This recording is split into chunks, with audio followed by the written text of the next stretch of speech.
চলছে রমজান মাস। যেহেতু রমজান মাসে প্রচুর পরিমাণে ভাজা পোড়া খেতে হয়, আর এই ক্ষেত্রে তো বাচ্চাদের টমেটো সস ছাড়া তো একদমই চলে না। হ্যালো ভিউয়ার্স, আসসালামু আলাইকুম, welcome back to my channel. তৈরি করে নিচ্ছি হোমমেড টমেটো সস। যেহেতু এখন বাজারে প্রচুর পরিমাণে খুবই কম মূল্যে আমরা এই টমেটোগুলো কিনে নিয়ে নিতে পারি, আর এই সময় যদি আমরা এরকম টমেটো সসটা তৈরি করে নিতে পারি তাহলে তো আর কথাই নেই। আশা করছি আমার আজকের রেসিপি সবার কাছে অনেক ভালো লাগবে। তো চলুন শুরু করা যাক। এর জন্য আমি এখানে 2 কেজি পরিমাণ একদম পাকা লাল টকটকে টমেটোটা নিয়ে নিয়েছি। আর অবশ্যই এরকম কালারফুল টমেটো এখানে ইউজ করার চেষ্টা করবেন, যেহেতু আমরা সস তৈরি করব, এখানে কোনো ধরনের কালার এখানে ইউজ করব না। তো প্রথমে টমেটোগুলোকে আমি ধুয়ে পরিষ্কার করে ঠিক মাথার যে কালো অংশটা থাকে সেটা কেটে বাদ দিয়ে এরকম 4 টুকরো করে কেটে নিয়েছি। এখন আমি এর মধ্যে দিয়ে দিলাম কয়েক টুকরো পেঁয়াজ, কয়েক টুকরো আদা, আর দিয়ে দিলাম কয়েক কোয়া রসুন, আর সামান্য পরিমাণ পানি দিয়ে দিচ্ছি। আর এখানে আমি 3টি শুকনো মরিচ অ্যাড করে দিয়েছি। আপনারা চাইলে এখানে যে লাল কাঁচামরিচটা পাওয়া যায় সেটাও দিয়ে দিতে পারেন। তো সামান্য পরিমাণ পানি দিয়ে ঢাকনা দিয়ে ঢেকে আমি এটাকে 10 থেকে 12 মিনিটের মতো এটাকে সিদ্ধ করে নিয়েছি। তো এখন এটাকে পুরোপুরি ঠান্ডা করে আমরা একটি ব্লেন্ডার জারে এটাকে ব্লেন্ড করে নিয়ে নিচ্ছি। ব্লেন্ড করে নেওয়ার পর একটি চালনির মধ্যে নিয়ে এটাকে আমি ভালো মতো ছেঁকে নিয়ে নিব।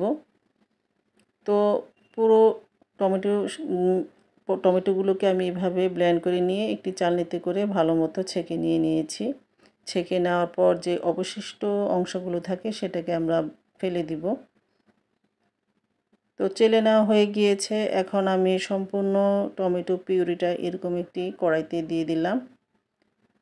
দিয়ে দেওয়ার পর এখন চুলার আঁচটাকে আমি ধরিয়ে দিয়েছি, আর এটাকে আমরা অনবরত নাড়তে থাকবো যেন নিচ থেকে কোনোভাবেই লেগে না যায়। যদি লেগে যায় তাহলে কিন্তু কোনো প্রকারই সসের টেস্টটা ভালো আসবে না। তো সেই দিকটা অবশ্যই আমাদের খেয়াল রাখতে হবে। আমি এটাকে অনবরত এইভাবে নাড়তে থাকবো। যখন 3-4টা বলক আসবে তখন আমি এর মধ্যে অ্যাড করে দিয়ে দিচ্ছি হাফ কাপ পরিমাণ চিনি, আর দিয়ে দিলাম সামান্য পরিমাণ লবণ।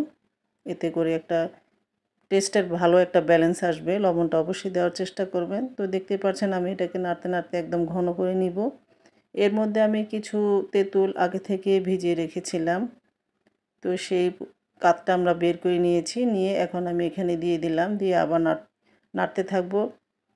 যখন আরও ঘন হয়ে আসবে তখন আমি এখানে অ্যাড করে দিয়ে দিচ্ছি হোয়াইট ভিনেগার। আমি এখানে আর কোনো ধরনের গুঁড়ো মরিচটা অ্যাড করিনি, যেহেতু আমার শুকনো মরিচগুলোর মধ্যে প্রচুর পরিমাণে ঝাল ছিল। তো আমি আর এখানে এক্সট্রা কোনো মরিচের গুঁড়ো অ্যাড করিনি। যদি আপনারা আরও একটু ঝাল খেতে চান তাহলে একটু অ্যাড করে দিয়ে দিতে পারেন। তো আমি 1/4 কাপের মতো হোয়াইট ভিনেগার অ্যাড করে দিয়েছি। এতে করে এই সসটার মধ্যে কোনো ধরনের ফাঙ্গাস পড়বে না, অনেক দিন পর্যন্ত সংরক্ষণ করে খাওয়া যাবে।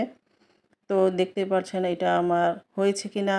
আমি একটু এরকম একটি প্লেটের মধ্যে একটু সসটা নিয়ে নিলাম, নিয়ে যখন এইভাবে কাত করে নিব তখন যদি সমানভাবে পড়তে থাকে তাহলেই বুঝবেন এটা হয়ে গিয়েছে। কিন্তু আমার এটা সমানভাবে পড়েছে ঠিকই, কিন্তু একটু এবড়ো থেবড়োভাবেই পড়েছে। তো আমি আরও একটু এটাকে ঘন করে নিব।